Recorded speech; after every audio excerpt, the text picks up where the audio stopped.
welcome to Brickyard Point Farms.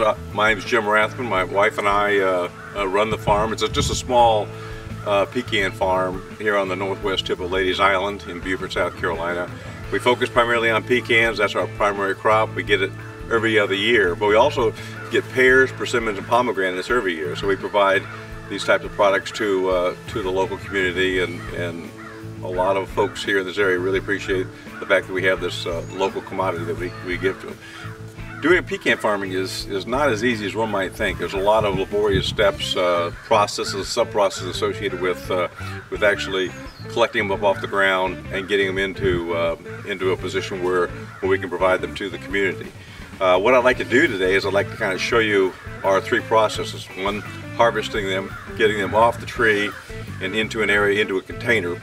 And then the second, once we get them into a container, then we need to inspect them very thoroughly to make sure they meet the qualities necessary to be able to sell them to the public. And then lastly, the majority of our clientele enjoys to have them actually out of the shell and processed and in bags. And so we have a processing station that we use to be able to provide that service. So those three processes might seem like it's relatively simplistic, but as you'll see as we go through this video, there's a lot of steps and sub-processes associated with each particular part of the harvest. But it's fun. We get them every other year. That's kind of a mixed blessing, because then we can kind of rest a little bit on the off year.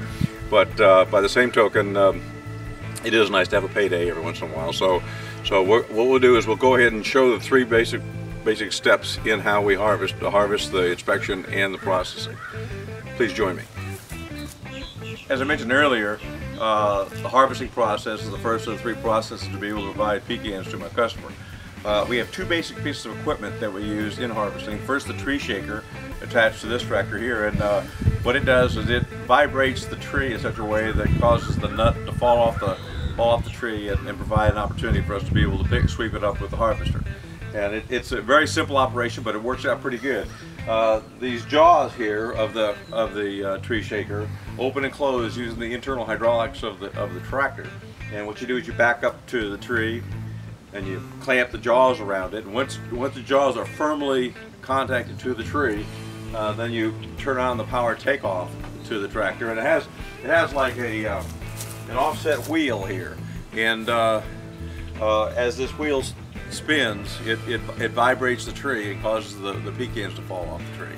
So it's kind of an old-fashioned way of doing it, but it works out very well. And so what we'll do now is we'll go out into the orchard and find a good tree that is ready to be able to drop its pecans, because one thing about it is you can shake a tree too early. If you do, you end up getting a green pecan, which is not really that delectable and not the type of quality product that we like to sell to our customers. So we wait until the husks are all the way opened up and the pecan is sitting there ready to fall out, and then we shake the tree, and we can get about 80 to 90% of the pecans on the first try, which is very good. It's good for the tree.